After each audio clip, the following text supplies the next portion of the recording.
Good morning, everybody. AJ the CEO. We're doing something different today. Hey, what's going on, folks? AJ the CEO here. Thank you so much for stopping by.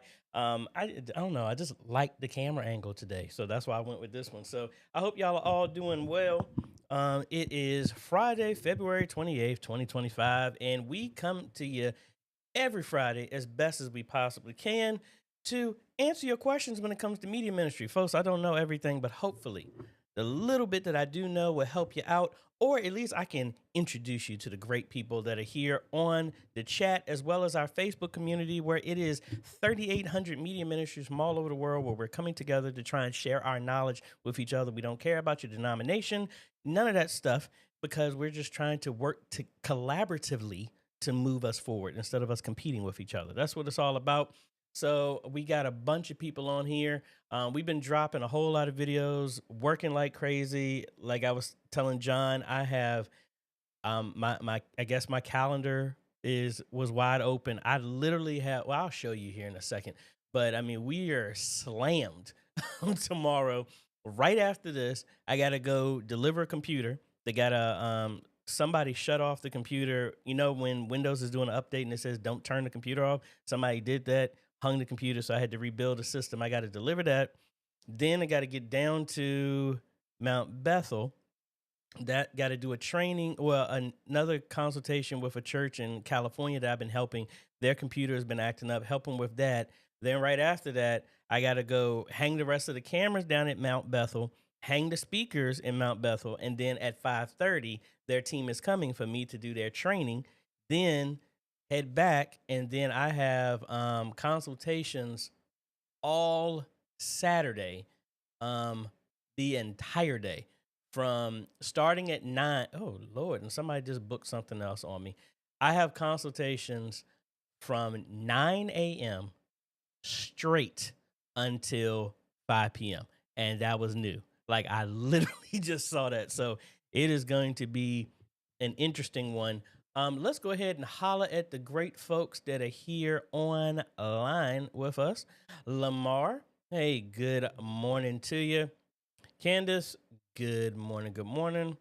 Kal-El, hello, hello. Parker, good morning to you. Mike, thawing out, hello, hello. Darius, what is going on? Patrick from the Philippines, hello, hello. Elder Rob, what is going on? Broke Citizen, bonjour, qu'est-ce que vous allez, comme c'est comme ça. John, hello, hello. Mr. Clarence, how you doing, sir? Brian Jones, how you doing? Jerry from North Dakota. Elam, I hope I'm not Elam Jamesburg from or is that Jamesburg, New Jersey? Hello, hello. Norm, good morning to you. Dean, hello, hello. Richard from the NYC, how you doing? And a big shout out to what Elder Rob is saying. Yes, for me 2025, we got more people registered, folks. I can't find the original lower third that I made. Though I was gonna give out some codes, so we're not gonna be giving. Well, maybe I will. I just don't have the time to make that graphic like I normally would. But we might still try and give one out today. I don't know. We'll see. TT, hello, hello. And that is it.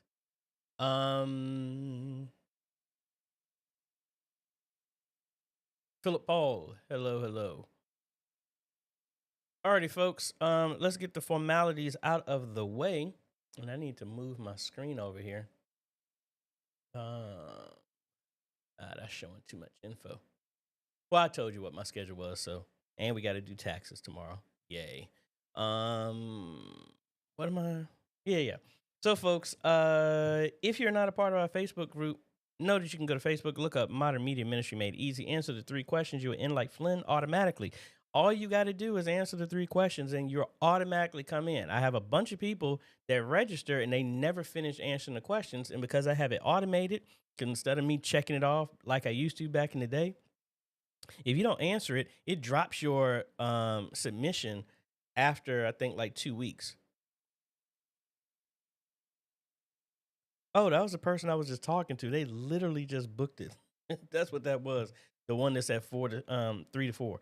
But anyway, that's what we got going on. Make sure you go to that, folks. It's like this all the time with 3,800 ministries all over the world. We do have a roundtable this Sunday. I think so. I'm lost track of time. We're just running all over the place. Let me see. When's the last roundtable that we did? Yeah, so it is. The last one we did was the 16th. So this Sunday at 7 p.m. Eastern, we do have a roundtable that is going to be here. We're going to be running. You never know. The little one might pop up on here. She might be on there for about like 30 minutes until I send her to bed. What else do we got going on? folks, when we start the Q&A, please start your stuff with a Q. And but if I don't get to you, know that you can email me at questions@ajhomes.com. Give me 48 to 72 hours. I need to put an automated response to that. I need to do that. But give me 48 to 72 hours to respond to you. If me and you go back and forth in 3 emails, I would highly recommend you go ahead and just book a consultation with me. So that way I have a dedicated hour of time. Well, actually, it's more like 50 minutes. So I can get 10 minutes prep time to go to the next consultation. But anyway, it gives me 50 minutes to sometimes an hour for me to just focus on whatever your needs are to try and help you as best as we possibly can. We just had a consultation booked with a church down in Tampa near Clearwater. So we might be back down there again because that was a cornerstone that we did about 2 years ago. I think so. They're actually coming to the conference as well too. So excited about that. What else am I forgetting? I think I didn't post it, but we hit 68,000 subscribers. We are just under 2,000 away from our next giveaway. That is going to be two $1,000 bundles where we're giving a. I might need to actually change it just because the tech has gotten so much better. And hold on, I'm hitting the wrong button here. Showing up. But anyway, we got a bundle there. Description, I mean, link is in the description for there, or is right here that you can get here and see that line right there. It's one of these things that did not go away. I don't know which one that is. It'll go away here in a second. Hopefully, there it goes. We got that coming up, and let's get all this other stuff out of the way so we can get to y'all's questions. Is it one? Yeah.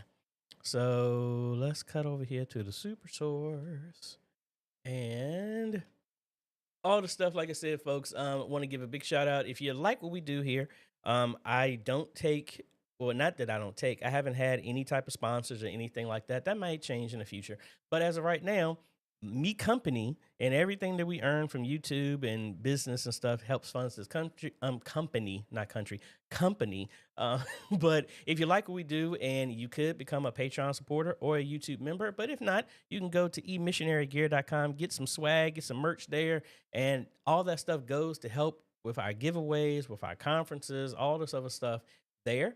Also, let me use this platform to shout out your media ministry, folks.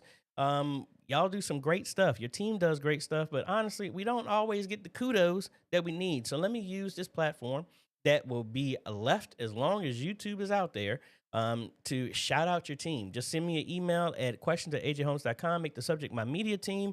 Give me a picture of your team and your location, your ministry name, so I can shout them out and thank them for all the great work that they do. And I need to turn my fan on because it's hot in here with all these lights. Want to continue to thank those who are buying my book. Still got a couple of them here. If you want them autographed, you can go to AJaytheCEO.com and you can get them right there, or they're on Amazon. My first and the second one is out there. And like I said, we are, what's the days? I don't have a date diff with me right now, but we have our eMissionary Conference coming up July 18th and 19th. More and more people are there. I need to call some folks to get this food straight. And just really excited about it. We Bios was literally at Antioch yesterday, and we're getting 1,000 up and 1,000 down. Is going to be at the church, so live streaming is not going to be an issue. Was talking with Vimeo about trying to get some more licenses. Might need to change up a little bit. I'm waiting to get a phone call for them to go with an enterprise package just for us to have a whole bunch of live streaming. See if they can refund me this other one since they changed the rules. But we got that going on. We got internet and all this other stuff, running cables and all this distribution upstairs to make that stuff work. Really excited about it. Got some other people that are coming in town. We got some folks from Louisiana, Texas, some North Carolina, South Carolina, some New Yorks, some Michigans, some Floridas coming in. I think I saw somebody from Alabama coming in as well too, and I think I mentioned Texas, and one I saw from California. So I'm really excited about getting into place. We got some fun stuff. We do have some contingency plans. If anything goes awry, we're gonna have some fun. If you like Bible trivia, we've already have some stuff. If we have to circumvent and add some new stuff, we're gonna make it worth your time, folks, to where you're gonna leave with a 6-pack of abs from laughing, and you're gonna have about like 16 more wrinkles in your brain because all of the knowledge that we're gonna be dropping with the great teachers. We're still looking for more teachers, folks. Again, if you've never taught, in one of these conferences, this is a great opportunity for you. We got some technical support. If you're not good with live streaming, don't worry. We'll have some people there to live stream for you. All you got to do is share what you got. Guess what? You are a genius to somebody. Don't think, oh, I don't know. No, you are a genius in something. And the little thing that you think that you're doing in ministry could be something great and monumental to somebody else. It's about sharing what we got to help move the entire church forward. That's what it's all about. So go to 4meconference.com, click on teach and become an online teacher or an in-person teacher. We'd love to have you. And I think that is about it. Let's go ahead and start firing away at some questions. Like I said, please start your question off with a Q. Makes it very, very easy for me to see you there. But let me cycle back real quick and holler at some folks. Francisco, good morning. Emmanuel Pentecostal Faith Church, hello, hello. Cole Frankie, hello, hello. Juanita, hello, hello. Adam, good morning to you. And Mark Murphy III from Connecticut, hello, hello. All right, folks, like I said, let's get started with the questions. Some of these I've already answered, but we're going to do them anyway. Again, Lamar wants to know, and I'm going to do my best to not be political today, folks. I'm gonna leave that alone. Yeah, I'm gonna be on my best behavior today. Can you recommend an outdoor rated Cat 6 cable that will be okay with elements connecting two buildings? Yes, I have used this multiple times. I did this at Gates of Faith. I actually used a shielded, armored fiber optic cable. That's what I did at first, but then that got nicked or something, and then I have a secondary backup cable. So what I normally do is get just a roll, and then I can have it and run it as much as I want to. This is actually the one that I got when I was doing the stuff outside of Gates of Faith. Gates of Faith, when I was doing that. I like to do this because you can get more cable, and I just have a spool of this stuff here, and I use it when I need to. But if you just need a one-off stuff, you can get some other ones here. Now, this cable is PoE rated.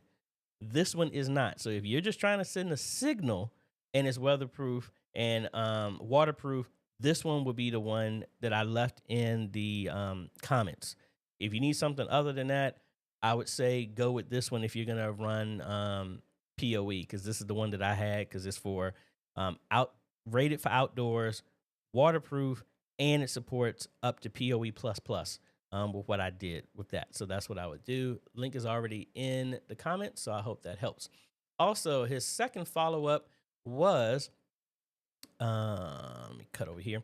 Is there a way to connect a wireless bridge mode to a wireless hotspot to achieve internet? You could, but I think that's a bunch of jumps. I had a video on this, and this is what I used when I was doing the graduations and all this other stuff. And when I needed to beam internet between buildings, that was where is it at? There is it. It was the Air Max Light Beam. This is what I have in the garage. This is what I still use when I need to beam between them. And they're like $65 each. So put one on, and it's a transmitter. It can go up to, I think, 5 miles of range in clear line of sight, and then it just connects. So if you had one of those, the Ethernet cable would go into a PoE injector to give this thing power, and then the signal would just plug into whatever. So if you're still using a hotspot, or honestly just put another switch on the other side, it just joins the whole thing together.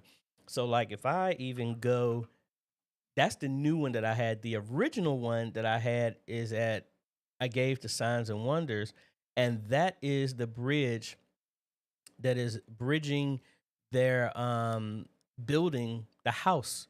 I don't want to call it a halfway house, but the house that they have, they're helping out unfortunate families or kind of had in a hard spot.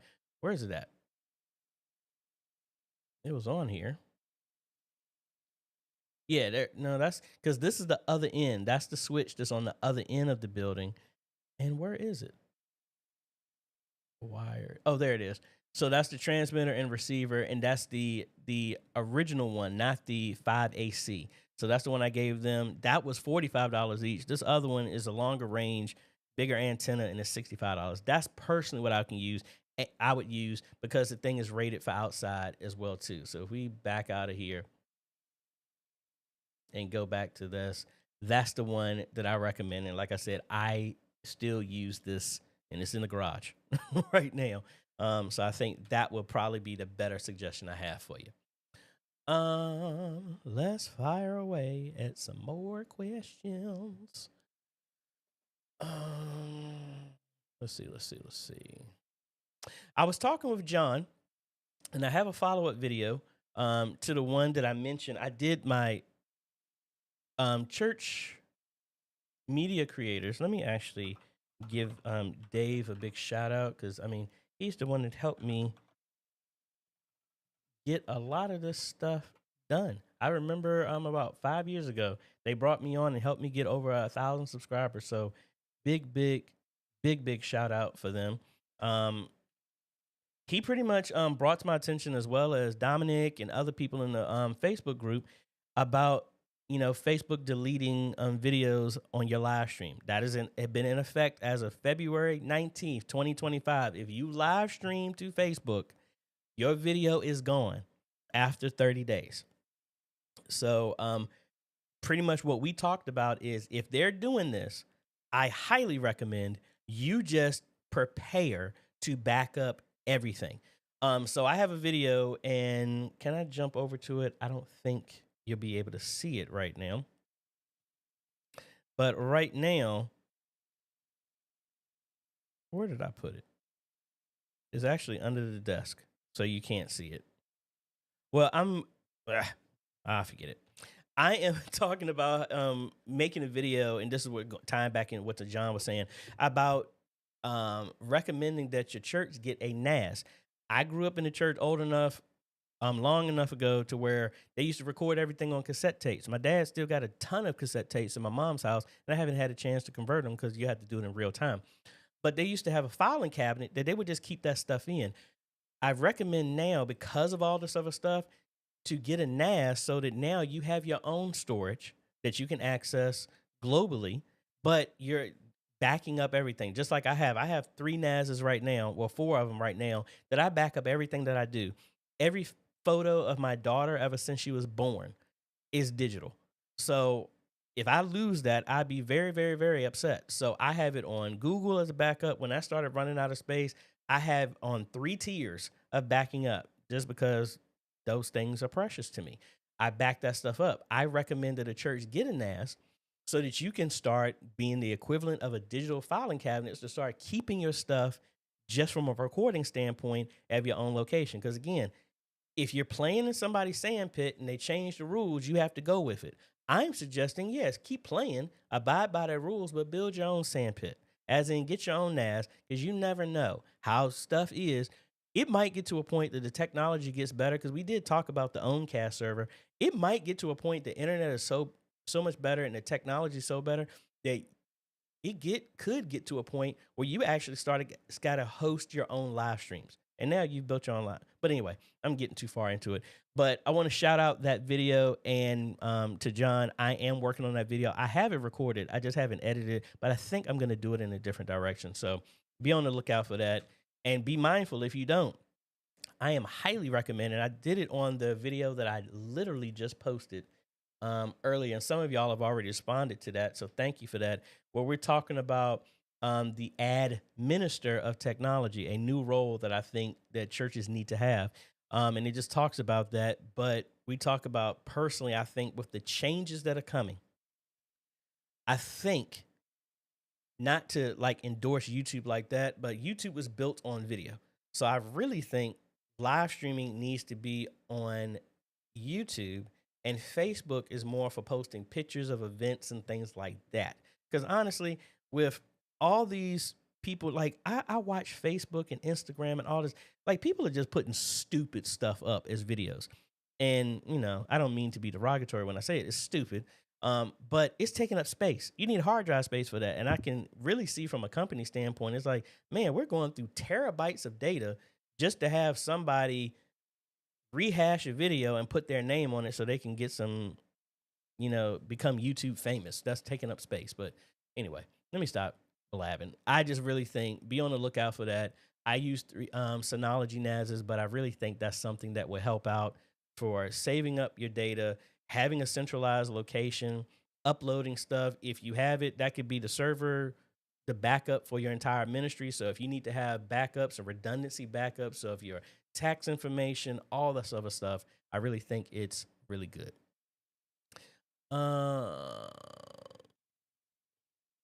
Elam was saying, how do I thanks for a lot of your videos. I appreciate that. We still need to be clear how to download the X32 interface in my computer. Well, if it's in your computer, this is the one where I was saying that is under Behringer's site. Again, you're saying your computer. So I saw the later part, but let me just bring this out. You go to Behringer.com, go to downloads, and in here, search for that, or you can just do X32 and then download the version that you want. Linux, Mac, PC, Raspberry Pi, RPI. What is that? I don't know that one. But anyway, that's for the app. So that's the same app when it opens up. That is this app right here that you would have connected to. Now, I messed this up and FedEx messed this up. I do have the XR16, which I need to do a video on. Hold on, let me turn it on.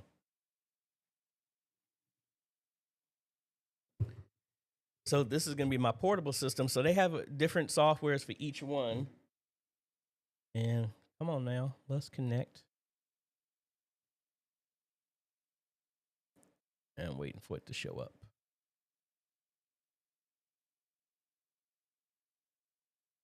Really? There it goes. It was acting up on me. So now it's connected. And this is kind of like the same one that you can do this. Now, one of you, it seems like you're asking about the one that's on your tablet. That is the Mix Station MX Mix app for iOS. That one is right here. That's the same one that is on Android and for iOS. I'll put the link for that, and that's for if you wanted to put it on your tablet. So MX Mix app iOS. I'll put a link in the chat for that. So that's it for you. I hope that helps you. So actually, I already talked about that. That's what John was talking about the NAS video. We're doing that. Let's see. What else we got? Dean, I watched the administrator video. Was great. Had a question about the ARM in the background. I think it was a PTZ that is that AV cans, and I thought they were too heavy for that. No, that AV cans camera right there is about maybe 3 to 4 pounds, and that ARM is actually rated for up to 10 pounds. So you're good to go. Jerry would like to know, I need 120-foot fiber optic HDMI. Can you recommend a brand? Sure. This is the only political statement you. AJ, be quiet. Be quiet.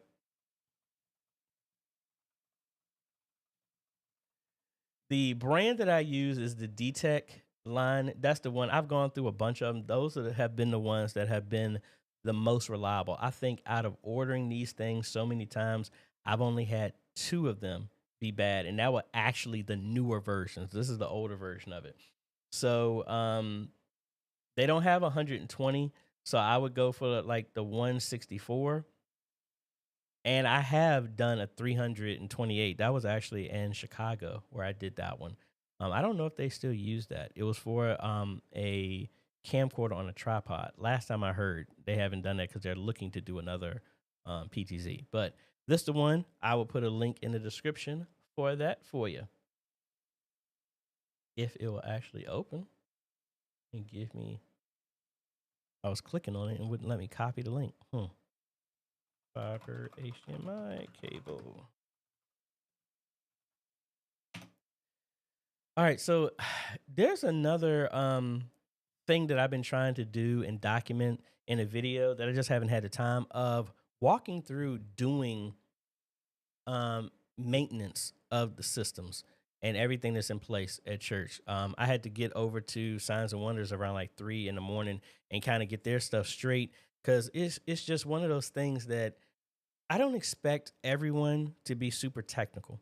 It's not that, but I think everyone should be able to go through and make sure, kind of spot check. Like, again, I don't know much about cars, but when I had a regular gas car, I knew about oil, I knew about my brake pads, I knew my spark plugs, I knew about that stuff, the basics to kind of look over what stuff is going on and right. So I think that's one thing we need to be more aware of. So let's go ahead and just take a little jaunt right now into some things. So right now, if you have an ATEM, what I normally do at least once a month, if you're not following them on social media, I go to Blackmagic site and I go through here and I look for any updates. And honestly, this is a new update that just came out for the capture devices, any DeckLink Duos, the inputs, outputs, captures, or monitors.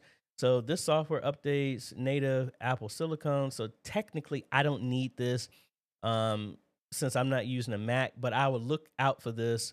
My HyperDeck, I did update this to mine, and the ATEM software is on version 9.7. Again, it's not adding any features unless you have a Constellation line. But the idea is look through everything at least once a month and make sure that your software is updated, your drivers are updated, OBS is updated, anything like that. And again, that's the beauty of the community because there's people in the community who have a tech background. Like I have multiple systems here that I always upgrade this on other systems before I hit my main one to make sure stuff is working. But the community, if somebody hits something on the Facebook group, they're normally putting it out saying, like, I think somebody brought to the attention when ProPresenter had an issue and they messed up the license and it broke it from working on Windows. Somebody did that after they ran the update. They let everybody know. Some other people are talking about certain stuff. That's the power of the community, so that you are aware of what's going on. But you want to make sure you're going through your equipment and make sure it's updated because I went to this one church that I'm helping them out, and they said they have issues. They are behind in ProPresenter by 55 updates, and Windows hasn't been updated in a year and a half. It's stuff like that. You don't need to be technical, but you need to have your stuff updated because sometimes you're introducing a whole lot of problems that you might not be aware of because you just need to know your stuff. And that's the best way I can say it. Let's see. Aiken. As the head of my church's media department, what software should I use for training new members? Where should I upload instructional videos on how to use the system? Well, personally, I would make them unlisted and put it on YouTube. If you don't have that and they have small videos, you could open up a free Vimeo account and put it there. And it all depends on the platform. Or you could just make the videos and have a Google account and put it under your photos or put it under your drive. Put it anything like that. I did a video a long time ago of using InstaWP and where I made a FAQ page. I might actually need to redo that again because some of those NASs can actually run web pages as well too. So you can put it there and host that there. But personally, I would lean toward the free options. You can put it on your Google Drive under Photos or the Drive, or put it on YouTube, make it unlisted, and make a playlist and make it just accessible. Because I think now you can do private, but you can share it with people by email address. You could do that as well too. That's what personally I would do. And when he says, what software should I use for training? Well, that all depends. I would say the software that you use to train is the same stuff that they're using. I think the best tools, like right now, I run everything here with the same stuff that I install or I talk to y'all about. I'm not using anything that I have not either installed or suggested y'all get. That's just me. I think that helps you become a better teacher because you're using the stuff as well every time. That's why, like, when people ask me questions, I know because I'm doing this with the same stuff here. AJ, I'm having issue with my AVJoy IP. Well, let me go to my AVJoy IP and test exactly what you're talking about. I think that would probably be the best for you. Patrick, hey AJ, does the A10 Mini or Extreme have latency when you connect the laptop for presentation? No, it does not. If you're getting any latency, it's probably coming from the laptop. I have not noticed any latency like that connecting to it. Like right now, there's no latency in my computers connecting to this and what y'all are seeing. What I see on my monitor right in front of me is exactly what y'all are seeing with no delay. If you're getting a delay, it's probably coming from the laptop that's being sent there. I can see that happening more than anything. Let's see. What page are we on? Adam, thinking about switching from a Panasonic GH5 to a PTZ for our main shot of the pastor. Do you think the video from something like the PTZ Optics 4K is the same level? No, it's not going to be the same level as in options of using bokeh and stuff like that, but the average person will not notice the difference. Video editors, people into photography, pretty much the 1%, the 2% will be noticeable. And that's what I have to fight myself, that sometimes I want to upgrade, but I have to sit back and think, am I upgrading because I want to get the latest technology, or is it going to be noticeable? Like right now, I still do not install 4K PTZ cameras because most people don't have the internet to be able to even see what you're doing. I'm a one-man shop. So yes, I upload all of my stuff in 4K because it's future proofing for me. But when it comes from a church's standpoint, to have all the infrastructure to do 4K or even higher, it just doesn't seem worthwhile right now. Like if you're building a brand new church and you want to go through it and you got the budget for it, yeah.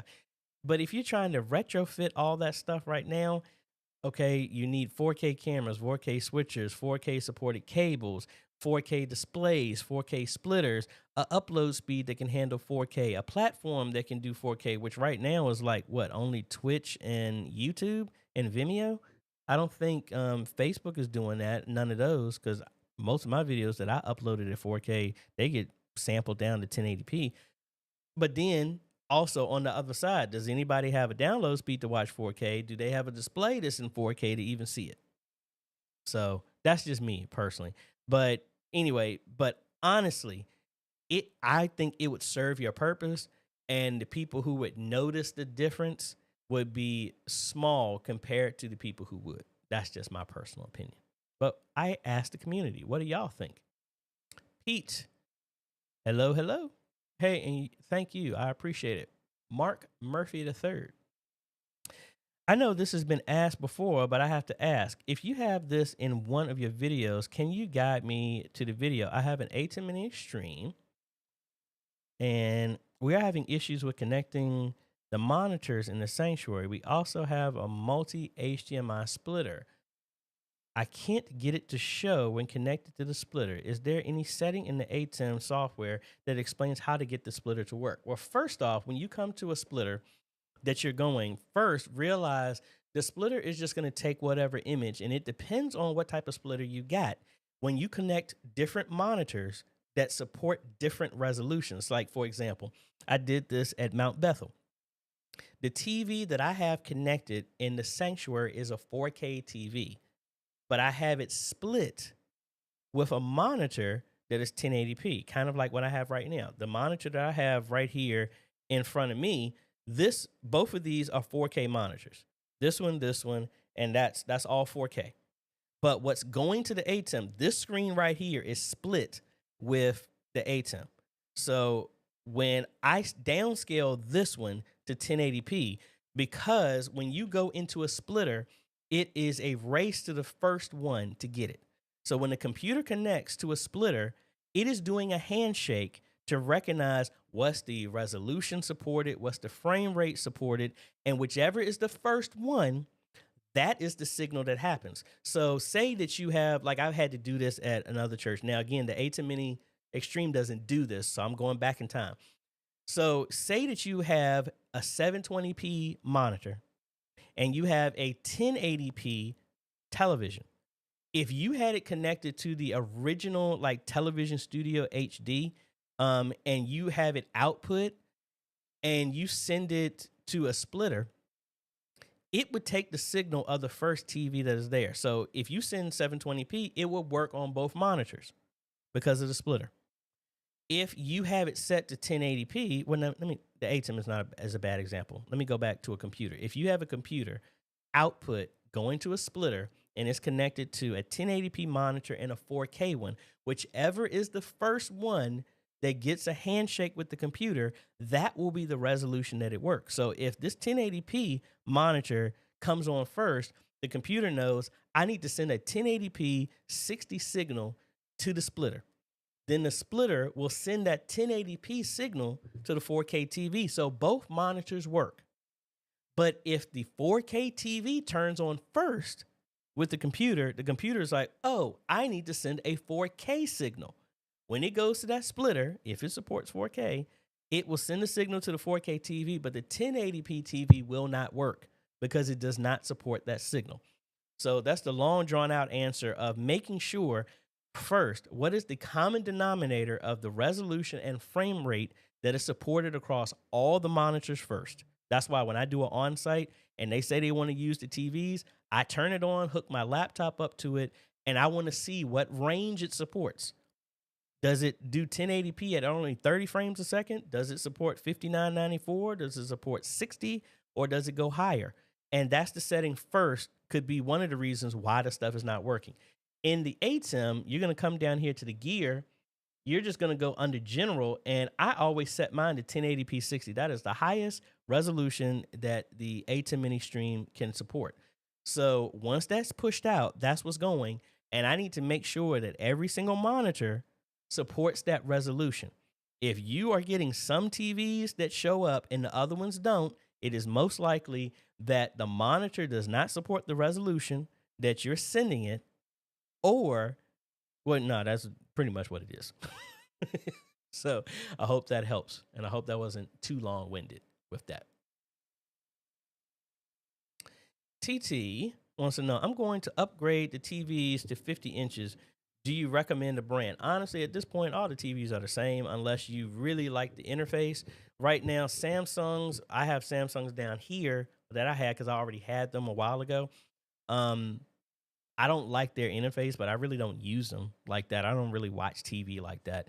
So their interface doesn't matter to me, but LG is different. And then you got Roku and Google. And Sony, I haven't messed with Sony's in years. So honestly, the TVs, you're really just paying for the name and what operating system, the UI, do you want. If you don't care about that, that's why I go to TCL or Hisense, because they are low priced and they're high quality. That's just me. I mean, if you want to spend $1,700 on another TV that you can get the exact same thing, because I mean, when they're up on the wall, that UI don't mean nothing. At this point, the picture quality and all that other stuff is the same. You're just paying for a whole bunch, the name and all that stuff. So that's me personally. That's why I use the TCLs and Hisense. Unless a church specifically, like I think New Hope down in Oxford, they specifically wanted LG. So we went with that. If it's my choice, I get the TCLs and Hisense because that's the best way I can give them the lowest price available, but still high quality. Candace, is it possible to set up two PCs to the congregation monitors? My pastor likes to jump between Proclaim software and an internet browser to show different content. Yes, it is. I mean, what I would normally do is just have two interfaces going to it, and you got two ways. You could run two cables into the the television and have input 1 and input 2, and you just change it. Or you have a matrix that you have multiple inputs into a matrix and then multiple outs. So you can have inputs 1 be Proclaim, input number 2 could be the internet, but then you can say, okay, mix number 1 goes to this monitor, and it's a press of a button. So it's closer to you instead of having it remote and change the channel. That's how I would do that. And that's how I have done that in those type of situations. So I hope that helps. John,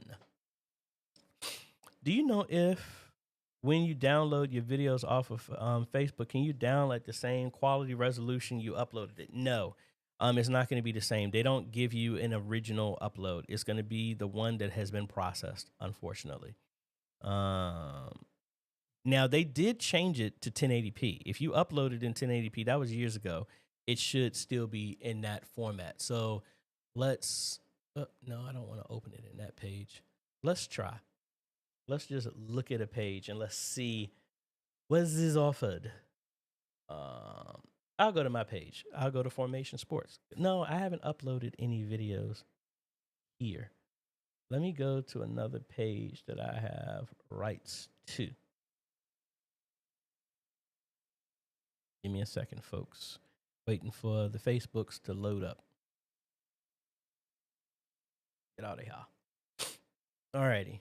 So if I go here and we go to the videos and that was 4 years ago. So say I go up here and download. I hate that they keep moving this stuff into places that no one asked for. Is it Insights? It's like they keep changing every place this stuff is.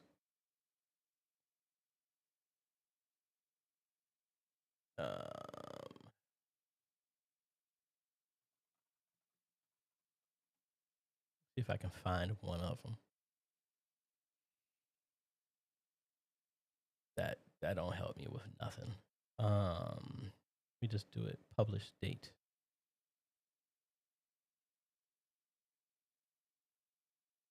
Did they already start deleting stuff?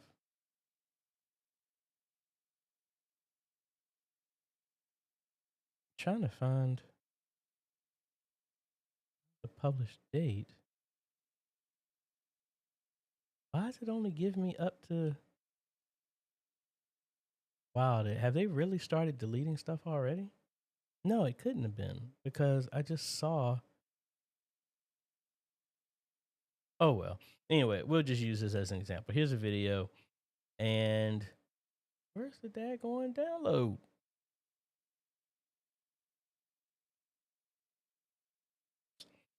All right, I'm getting frustrated. If somebody can tell me where that is, we'll come back and look at that. It used to be under a different page, and then they changed it. Content. Oh, wait a minute. I think I got it. Why do they keep moving this?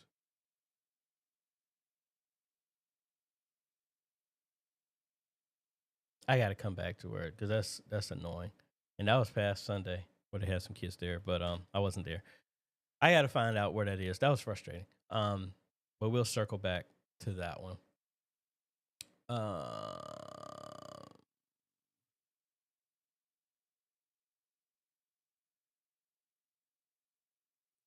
MA16V3. Yeah, I've seen a couple of those, and I wanted to play around with that a couple of times. I back in the day, I built my own NAS with free NAS with an old computer with a whole bunch of hard drives. That's what I did back in the day.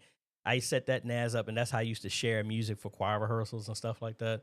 And it used to sit right on the side of my bed, near my dresser, and my dog would actually lay up against it because it was warm. I miss Mr. Uno. Candace. Right now, TVs are connected with an HDMI splitter to show Proclaim by extended screen. And when he asks for the browser, I have to stop Proclaim, change my display settings to duplicate. Yeah, that's why I was saying that matrix would actually help. Rob, I agree with the Minister of Technology. A one-stop shop for all technology needs, and it will weed out the wannabes. I completely agree. Anthony, hey AJ, could you recommend how do I send large video file of my services? Large video file sender is what I used to use, but I think they changed the name.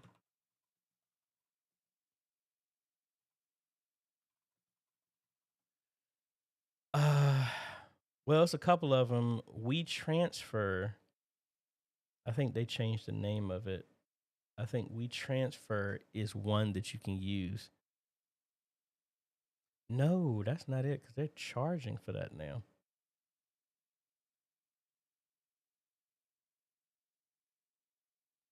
Well, I'll show you this one. We transfer. This one is saying it's free for, and you can share up to 3 gigs a month. So if you're doing it very infrequently, I would say this. But back to the NAS thing. If you set up a NAS, you can set it up remotely to do that. So like, I'll just show you mine. I need to put a license on here so this will show up. So give me 1 second to log in.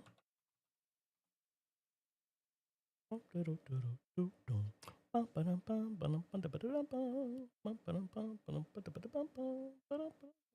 don't get in trouble for that. Do y'all know what song that was? All right, so in here, so this is my NAS. So I can set up a network share to where I can get access to it remotely. So I can have a login portal so that people can connect to it, or I can connect to it anywhere from around the world, and then you can upload it. So, like for example, say I want to, um, I don't know, say I have this music one or something like that. Well, I do software. Say I have this software drive here. I can add permissions and then make it accessible on the network and through out in the world to where somebody can go to the link that I give them and then it will just give them access to this. You do that and you don't even have a NAS for that. Some of the Western digital drives can do the same thing that have network accessibility. You can make that folder available and then you ain't got to pay nobody. You buy the NAS and then, I mean, it's going to be limited by your internet speed for uploading and downloading. You put it on the drive, and that's what I used to do with the NAS at Antioch. When I used to transfer stuff back in the day when I was doing church post production, right when church was over, I'd copy the file over and I started downloading it. And then by the time I got home, that's when I used to live right around the corner from the church. But maybe 2 hours later, I'd have the file there. That would be the thing. But like I said, that other tool that I just showed, the WeShare, whatever, that's the one I would probably say because if you're gonna do that, and it depends on the size of the video, I mean the file that you're doing. If it's under 2 gigs, you could also just use Google Drive and just put it up there for free and then download it. That's what I would think. Dean, unfortunately, no, I do not. The only links that I have for affiliates are ones that I go through Amazon. Um, but what I will do, I will make one right now for the Amazon stuff. So this link I'm posting, I'll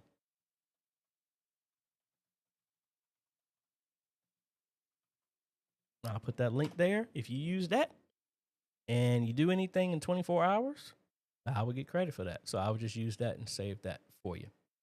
And I didn't even bring that up. Oh, yes, I did. M and Trail McLean. What would you recommend for church starting online ministry for use of live streaming? Resi, Boxcast, Restream, vMix, etc. I'm currently using Resi. Personally, I would not use Resi. Because I mean, pretty much Resi is just an encoder. Or well, I don't know what you're using because Resi is a service, but it's also an encoder, so it can do both of them. So you actually got a box.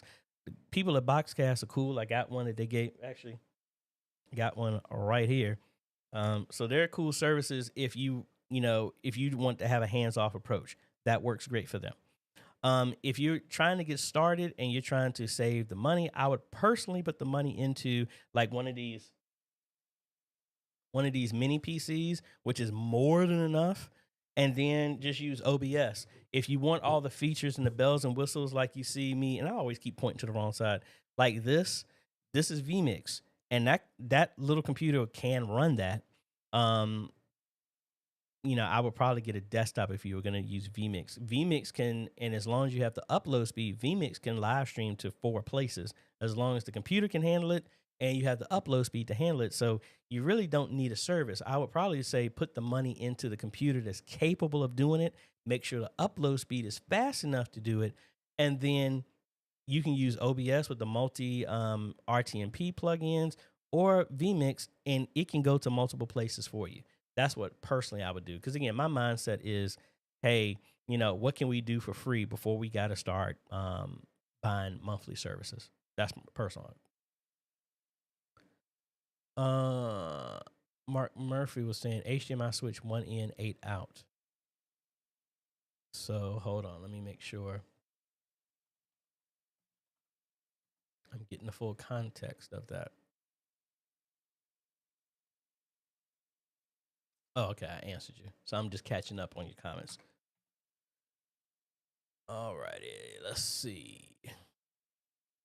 Dennis. Hello, hello. We have a glitch sometimes during our live stream. We are not touching any gear. How can we troubleshoot? Well, what's the glitch? Is it video? Is it audio? Give me a little bit more description so I can see what we can do. Back to Anthony. Can you recommend a handheld camera that we want to use for a third shot audience sermon experience? We have 2 PTZs already. If you already have 2, I would just add another one. Do you want it to be mobile? What do you want the function for it to be? Is it going to be manned, or or do you want it to be one that's a placeholder? Let me know and we'll circle back. Back to Adam. Oh, I did put that. I just had a brain fart there for a second. I was like, did I bring that up? Yes, I did. I definitely wouldn't be actually filming in 4K. Yep, and you are welcome. Streets of Destiny. X32, how do I see input and output of a channel? It is going to be under the setting. Well, it all depends. The input and output, you're going to be under routing to show all of that. So if I cut back over here and we go to the routing here, if you really want it to be fancy, see, mine is set under user. So if I'm doing user, I would go to user in, and this matrix shows me which one is which. So the input of the snake A, the input of that is going to the input on channel 1, and it goes like that. So that's what, let me make sure I'm not missing your question here.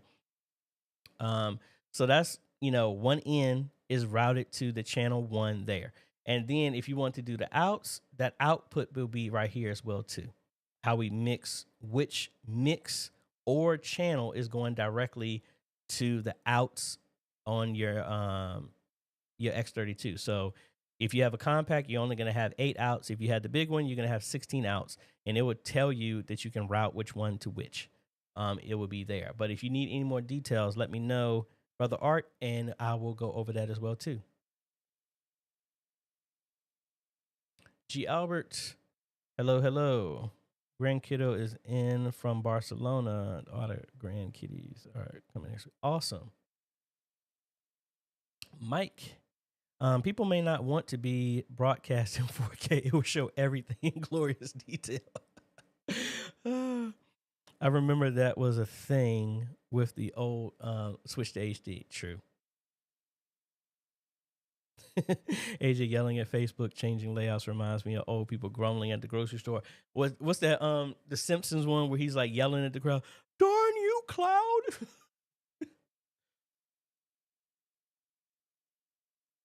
Hey, you are welcome, Andrew.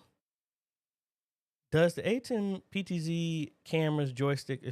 Does the ATEM PTZ cameras joystick, etc., need to be connected specifically to a managed switch, or will any PoE switch maintain IP addresses? Anyone, because like the BV Tech is not a managed switch that I use, and I have something else. The router is just managing it, so it doesn't see the switch, but it will pass everything on to the IPs. I mean, for the IPs and everything. David, hello, hello. We Def Mod, we as in the We console. Well, hi AJ, I have a question. How can you auto upload to YouTube with the ATEM and OBS? I am not aware of a way to do that with the ATEM or OBS unless there was a plugin. And you saying to upload? Are you talking about live streaming or the recording afterwards and upload it? I am not aware. I know the ATEM cannot do that. OBS, I'm sure somebody may have written something. I'm not aware of that. But let me know if I'm missing based off what you're talking about. Wait a minute. How would I set the computer that has OBS and ATEM to upload to YouTube automatically? There is no way to do that right now unless you make a custom script to do that. So, for example, if you have it recording and you have it automatically drop over to a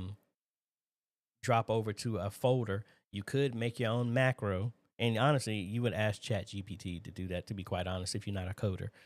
You can ask them to write that and just describe it and do that. But if I had to do that back from my programming days, you would need to get an API key with YouTube so that you can access it. Or if you didn't want to do it that way, you could have OBS drop the video into a folder, have a script that will grab that video, launch a browser, script the whole thing out to where it will take the file that's only one video in that folder, upload it to YouTube through a macro, just recording your keystrokes that does that. When it's done, go back, rename that file and move it out that folder so that it empties the folder every time. Like that's what I used to do when I was an ETL developer. I'd get files from like a health system. I'll process the file. Once it's been processed, rename it, name it as done, and then move it to another folder so that anything that stays in that folder, it kicks off instantly once something gets there. And that would be like an ETL package from a DTSX. DSTA. It's been a minute since I did the SQL one, so I'm messing up the acronym for a DTS package that would go look at a file. If it's there, it would have a cron process that would look on time. Every time anything was filed there, is anything there? All right, let me process it. Let me do that. Let me manipulate it. Let me upload it. Boom. That's how you would do it the long way. But I'm not aware of any process that does that automated anyway. For the ATEM or OBS. David, how do I duplicate a restream event so I don't have to redo my stream key? I want to use a persistent key. Now, they did change that recently, their layout. Let me see. Let me log into my free one. When I'm telling you, on a side note, if y'all are streaming, and you're doing other stuff with YouTube, stay at it, folks. I just want to give you a dose of encouragement. I mean, I started with streaming as Sir Triggerlot when I was playing games and stuff like that. And looking at my channel, I had maybe like 2 or 3 people that watched the stuff. And even now, I mean, it sometimes gets disheartening.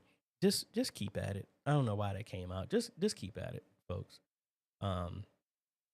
So what they say, you never lose if you keep trying. You'll still have an opportunity to win, but you'll never have an opportunity to win if you quit.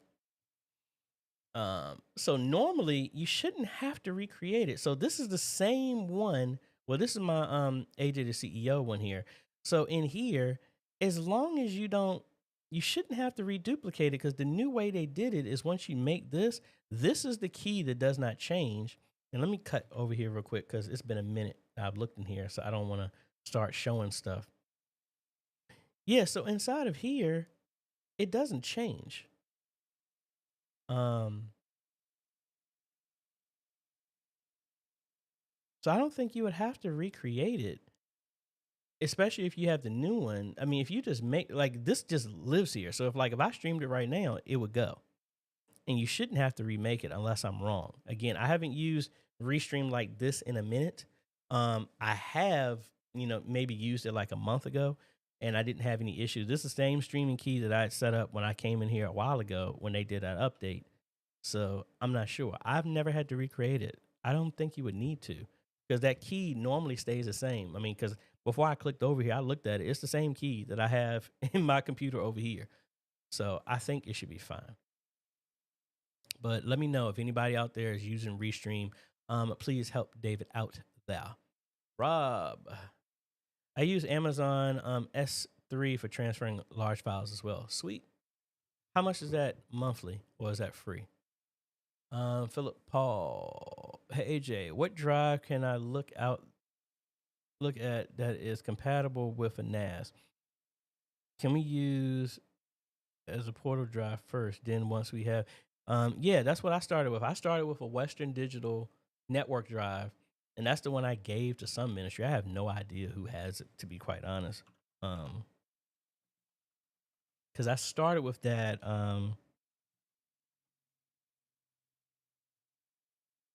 I started with that first. So like here's an example of, well, at least this is the newer version of what I kind of started with. So I started with something like this. It was actually way smaller. I think it was like 1 terabyte when I got it. So something like this, and wanted to show. Yeah, so it has a network jack. You hook it up there. It can connect over USB or the network, and then you can set up different permissions and stuff like that so that you can access it remotely. You can start with something like that, which is the same thing that I started with, and then I went to a Synology NAS, and I actually reached out to Ugreen, and they never responded back to me. That's why I said sometimes I don't get sponsors. I reach out to these folks asking them that, hey, I got this many subscribers, and this is the market that I'm at, and people are asking about your product, but then they don't circle back. So, but anyway, this was the first one that I started with. Well, the older version of this, and then this one, it doesn't come with disk drives, and then you buy whatever drive that you want to put inside of there. And I got it behind me. It's on the floor, so I don't. It's plugged in, so I don't want to disconnect it.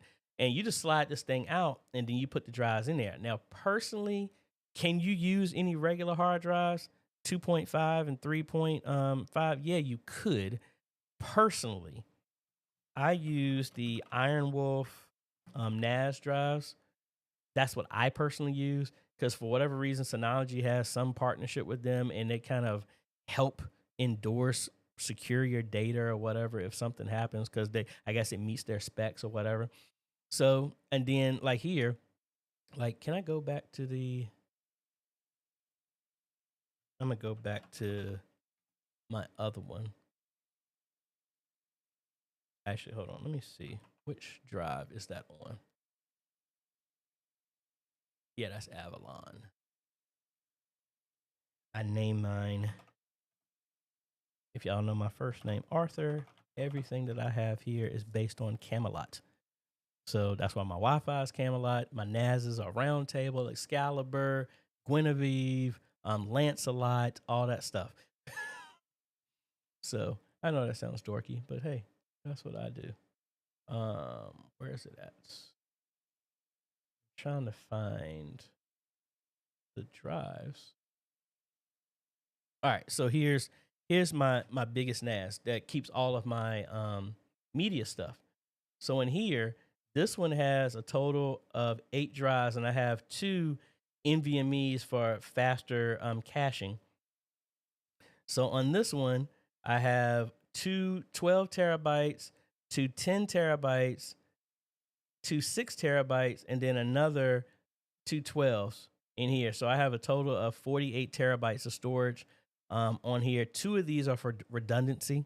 So I grew that over time. So my original drive that I had, these were the ones that I moved in. And then as I started moving up, I moved them over. And as I get bigger drives, so if I get 2 more new drives, I'd back up everything, take these 6 terabytes out, move that to my next NAS. So all of them progressively start getting more and more storage space and stuff like that. So yes, we have 48. That's just for the media. But then in total, I have around like 60 terabytes just on that drive. And then I have 2 other drives that are like 20 terabytes each, just for data and backing up all that fun stuff. OP Joseph. AJ, my church is on a very tight budget. Please advise on the brand and splitter of HDMI cables. The last 4 splitters we own got burnt out. We checked the earthing system. I would go with Ori. They're very affordable. Very, very, very affordable. The 1x8 HDMI splitter that I have, I can get that on Amazon for like $35 on a good day. But and they're rock solid. I got 2 of them up under my desk, and I've had them for 3 years without any issues. And other places I've had them for longer than that without any issues. And again, I don't know if you have it from Amazon there, but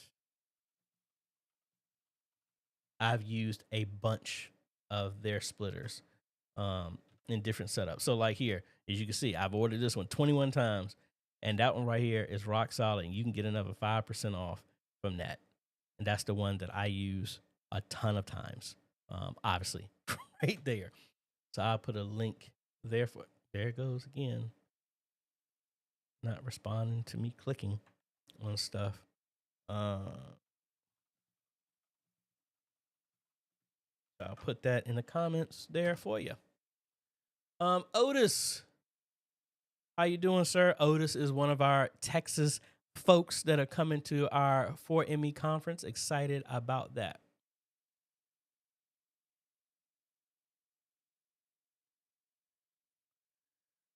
That requires the software. Is there a way on the board? Yes, it is. You'll go through routing, and it's just a little bit more complicated. You can do it that way, or under every channel, under config, there is an input, and it will show it there. But all of that is accessible because the app just gives an interface to what the board can do. So yes, it can.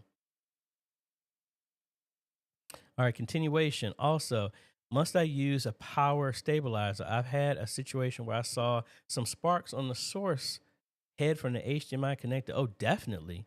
I would put anytime you have some type of electronic equipment, I would put a surge protector on that to save and keep your stuff safe. Yeah, that sounds kind of sketchy if you're seeing that. I've never seen that.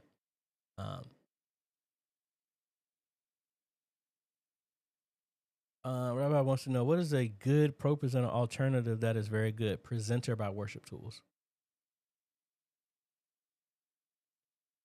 MA16v3. I believe the Adobe Media Encoder might have a workflow for this. Yeah, the uploading. I haven't looked at it. I'm trying to get away from Adobe because of all the other stuff. I'm paying their monthly thing, and the only thing I really use is Photoshop. I might try and move to GIMP or Photopea. I really just got to make the move. Back here, thank you for the info, AJ. I've tried to script this, but YouTube keeps changing the API it uses, and I thought there would be a better way. Yeah, that's the only thing about the software stuff. Like, again, these companies that write this stuff, they're playing in YouTube sandpit. So if they change the rules, that's why that stuff filters downhill on all of us. Rob was saying it's pennies for the upload. You can set up a free account. The most that you pay is $1. Okay, cool. I might have to look into that. Back to David. I want to create the events on the page for each day of the evangelic series. This way we can promote each day, meaning I want to create a schedule. Personally, what I would do for that is I would just keep an open-ended one, because that's kind of like what I have for the 4ME conference. I didn't put a schedule on it because at any point in time, anybody can use it. And I would put maybe a schedule under it to let people know when certain things are. And never mind, it ain't, I'm not logged in, so it won't let me show the back end. But that's what I would think from that. But I'll look back and see what I can do to see if I can figure that out. Ryan, good day all from Barbados. Hello, hello. Did you find that the 2-bay sufficient, or are there limitations that you think the 2-bay is better? No, I started with the 2-bay because honestly, I didn't have the money for anything bigger at the time when I got mine. This was around like 11 years ago. That's what I was able to afford.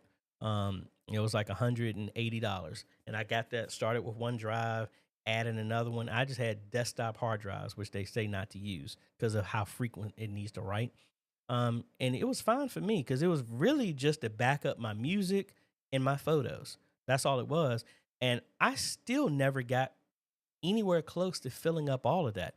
Then I started backing up my wife's stuff, started backing up my computer stuff. Then it started using up space. And then I'm like, all right, we got some money. Let's go ahead and get a bigger one.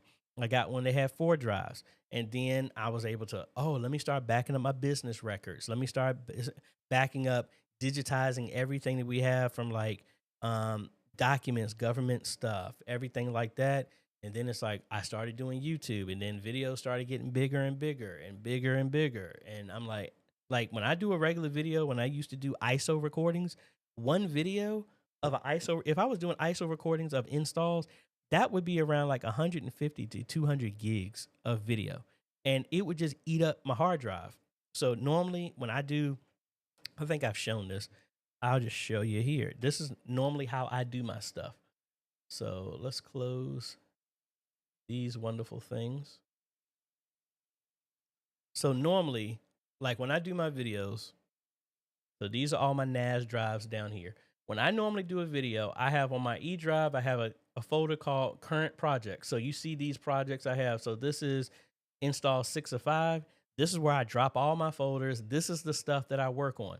So like right now, I'll show you none of this I need anymore because I've already finished those projects. So I would take that, put that in my move folder right there.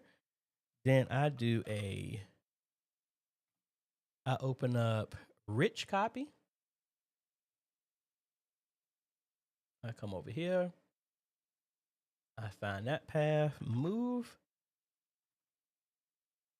That's what I want it to move. And then where do I want it to move to? I want it to move to my media drive, that big drive I was talking about. I go to the folder of, see, I got all the way back to 2020, actually. But I go here, that's my folder. And I go there and I launch it, and it's gonna slowly just move everything over. And that's how I archive my stuff so that if anything happens, like the video that I did for the ministry one, I went back and was pulling videos from 2020 and 2021 where I was doing videos of any of the stuff here. So you can see this is all the stuff I had when it was doing videos for, and these are the ISO recordings of when I did this stuff. So if I look at the size of this, see, that's 10.3 gigs just on that. Where I had all the recordings of everything, and that was a small video. But I started getting big ones. And that's why I keep my stuff backed up, and that's how I normally archive my stuff. And on that drive, we're at 27 gigs and we're halfway full. So we're probably, when more drives come out, might even move it over. You never know. Let's cut back over here. AJ, I base all my stuff around Camelot, everyone else.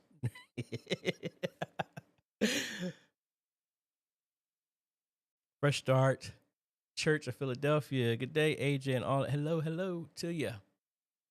Mike, do you have a tool that you use to transfer all your programs and settings from an old Windows machine to your new one?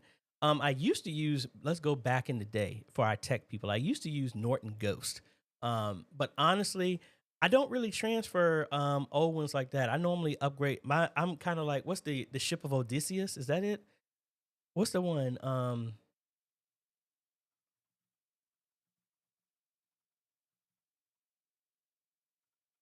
What's that one?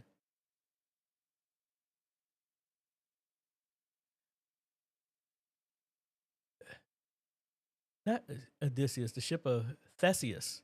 That's what it is. Where I just piecemeal it. I change one piece at a time. So I haven't had to upgrade and move everything from one system to a new system in a long time. I slowly just upgrade my stuff, and it gets to the next part. That was a deep cut. Back to TT. I used that one too, per your recommendation. Sweet. The game pilot from Puerto Rico. I need to go back there. I've been to Puerto Rico 3 times. I need to go back there. I'm installing 3 PTZ cameras, but the distance of 2 of them, I think I answered your question. I saw your question. I thought I responded to it. But the distance of the 2 of them is more than 100 feet. Can you recommend an HDMI cable, HDMI to catch this converter? The fiber optic HDMI cable that I have in the comments, that's the one that I would use for that. Because you can get that cable for that distance around like $60. And you'll be good. And you don't have to worry about converters or power or nothing like that. Let's see. Budget isn't an issue with this ministry. Have you ever experienced freezing with OBS? I installed at a church and it would freeze during service. Well, the only time I would see it freeze is when either if depending on the capture card, first, can the computer keep up with the processing? As in, is it eating up the memory? Is it enough memory to run the operating system and the software? Is the CPU eating up more than 40%? Then that means it's honestly not fast enough for processing. And then if it's freezing, if it's using some type of capture card that's USB, is the USB capture card in power safe mode where Windows can selectively turn it down? Those are the only times I've noticed stuff like that. All right, see a bunch of folks talking amongst themselves. That's beautiful to help each other out.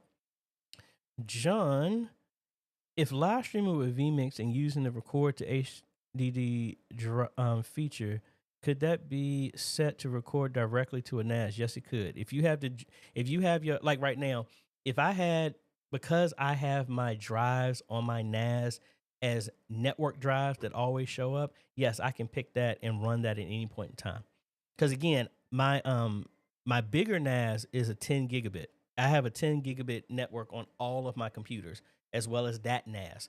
So I have a 10 gigabit connection from here to my NAS. So technically, that media drive that I showed here, and let me go to a bigger icon.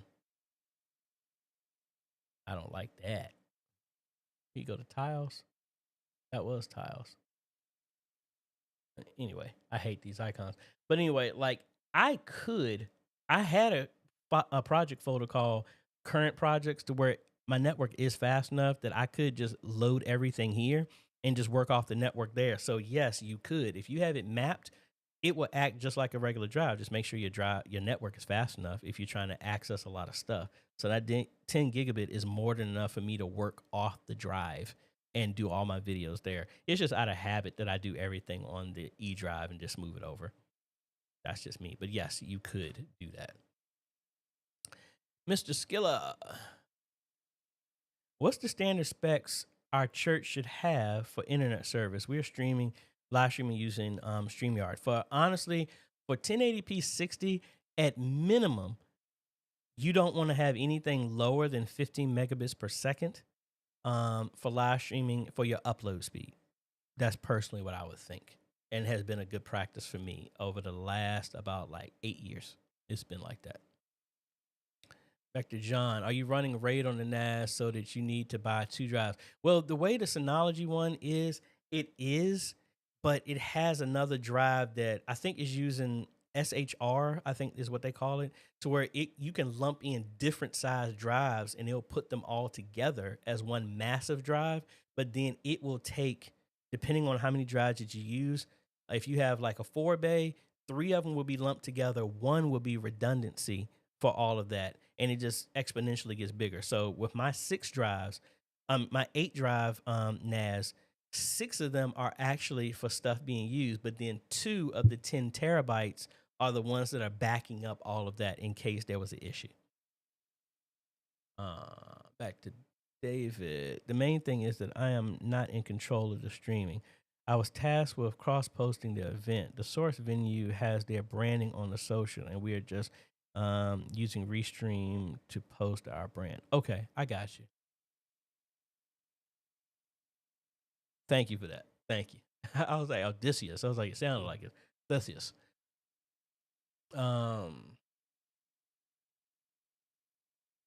You said you can't get the joystick to work. You talking the IP one? I mean, was it ever working or it just started happening? Rhonda, hello, hello. When adding a powered stage monitor for vocalists, is there a typical volume to set on the back of the speaker monitor?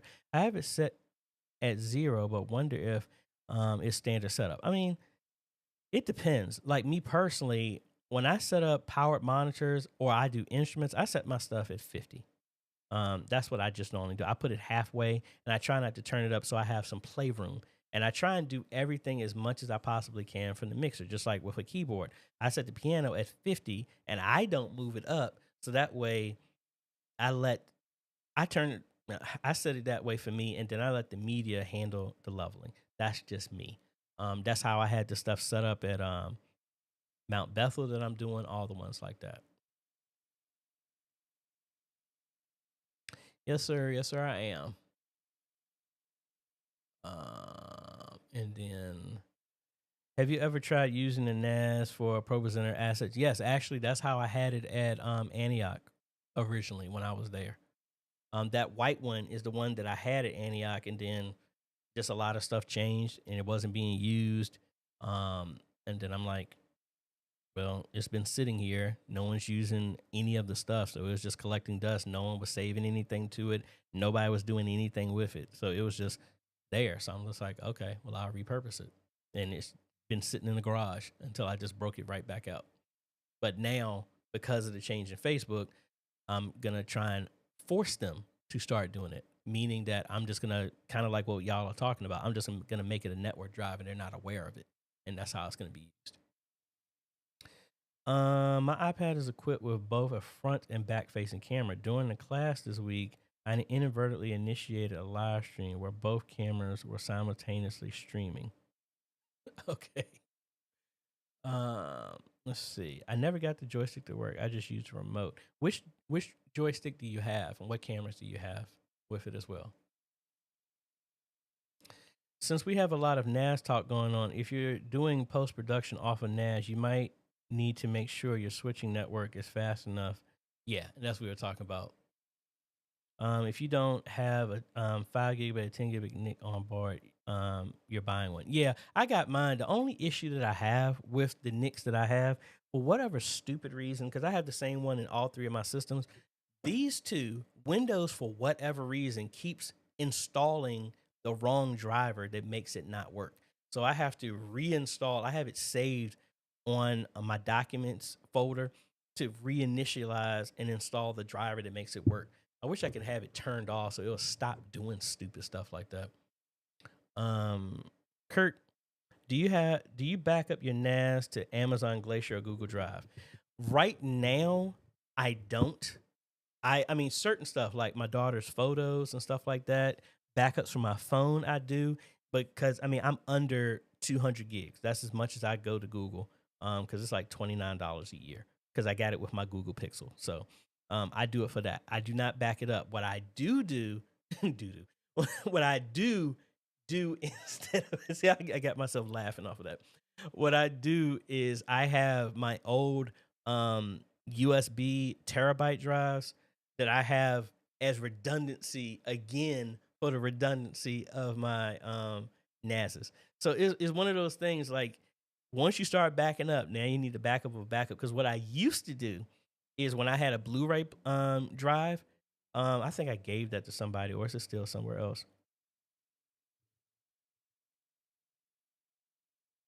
Sorry, my company phone was ringing, and I'm like, I don't know who that is.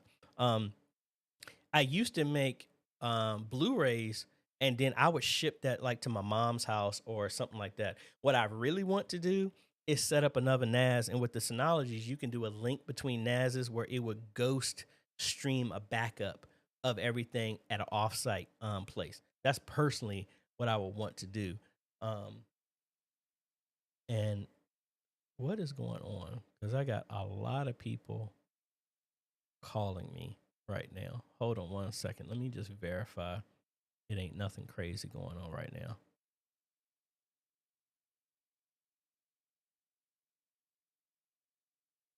Oh, there's somebody saying something for the sound system I installed at Antioch. I had to do an updated sound system there. But yes, that's what I normally do. I honestly, what I would want to do is say I have an office, almost be like a Tony Stark type of thing. I'd have a server at the office, but then I'd have my own at home, and I'd have it ghost, or I have it somewhere else, like maybe another shed or somewhere that doesn't really touch, and it'll be a NAS of a NAS that just does backups. I know it sounds crazy, but when you start having everything digital, it's like, think about it. You used to, what was your backup if you had photos? Like at my mom's house, it's tons of baby photos and all this other stuff of me growing up. But what are the backups of that? There are. I mean, my dad was a photographer as well too, so he had the negatives. But you know, if that stuff is gone, it's gone. What do you do after that? Tamara, what would be the best for a church to back up videos? A portable drive. You see, we're gonna talk about the NAS because way too much people have asked about it. So yes, I would say a NAS. I'm gonna do a video on that because I'm trying to stay away from buying the brand new one because I don't want to spend the money like that. I mean, because I already have this NAS. If anything, I'm just gonna buy some drives and then I'm gonna redo that video and I'll just show you doing that one with a two bay one, and I'll use Antioch as example for that. I recommended a Mac Mini M1 or M2 as a streaming computer, 16 gigabytes of RAM. Honestly, I would say I've been hearing good things about the M4 because I mean that's around the same price and it's a little bit smaller. Yeah, that's the reason why I wanted to have one off-site, to do that. So a lot of the main stuff is my high point is my daughter's photos and things like that ever since she was a baby. That's what I keep backed up, on the cloud, as a smaller source. Um, but that's the thing, you have to sit back and think about having something, another one offsite, and maybe that would be the justification of me buying another one so that I can have it offsite somewhere, that's backing up. But I got to make sure that the internet is fast enough to do that as well too. 321 backup strategy: 3 copies of your data in 2 different mediums. At least one is offsite. Yes, exactly. So I got that. We just need the offsite one. Wait a minute, I think I already answered this. Uh, Backblaze is a pretty solid choice. I have to look into that. Yes, you can.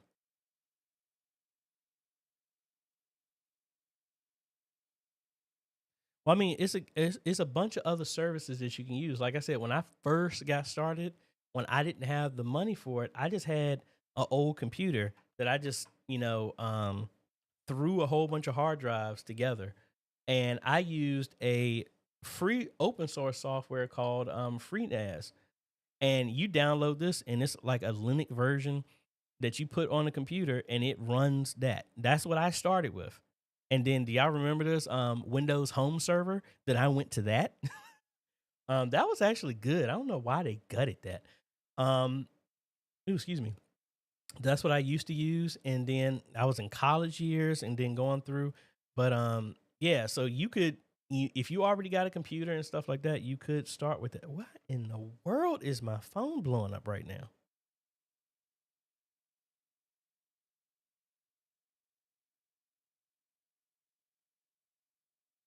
Sorry about that. Um,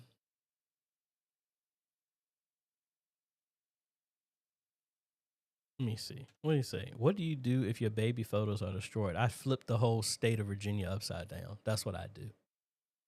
And then I invest all of my wealth into building a time machine to go back in time and fix it. Well, depending on the NAS, it can actually be both. Um, Let me see. Okay, I see what's going on, folks. So we're gonna have to shut this down because I got to get on the road. I just noticed I got to get down to back to Mount Bethel, get that stuff knocked out, and then I have some stuff I need to do. So again, folks, if you have any more questions, know that you can email me at questions@ajhomes.com. Be on the lookout. I'm going to probably get I need to get two. I'll probably get two 4 terabyte drives. Actually, I only need one more because there's already a 4 terabyte in there right now. I'll get another one, and then I'll redo that video because the video was about me setting it up. Um, and we'll do all of that for a video next week, hopefully. But folks, I want to give a big shout out to my Patreon supporters and YouTube members. If you like what we do here, folks, again, like I said, this is self-funded. My company helps fund this stuff because we don't have sponsorship here. But if you like what we do, you can become a Patreon supporter by going to patreon.com/AJaytheCEO, or you can click the join button down below to become a YouTube member. No matter which way you pick, folks, you are helping us train media ministries all over the world. And if you're a Patreon or YouTube member, I put a code out there that you can get a discounted price into our conference. I give discounts and stuff like that to supporters as a way of saying thank you for being there to support me and this channel for us to help people all over the world. So thank you so much. And if no one's ever told you, folks, thank you for everything that you're doing. You are appreciated. I'm telling you that I appreciate you for what you're doing. And I know sometimes it's hard that you're doing all this other stuff and the people around you ain't saying thank you. That's why this community was here, not just from a technical standpoint, but for support. Thank you for what you're doing. What you're doing, as small as you think it is big in the grand scheme. It's helping us all move forward in educating the people that we can share the message like never before. You're bringing insight to people. When you come back from my videos or anybody's videos and you come to tell your church to help that there's some other way that you can do something else, that's you putting yourself in front of one more person that can help them hear the truth. That's important.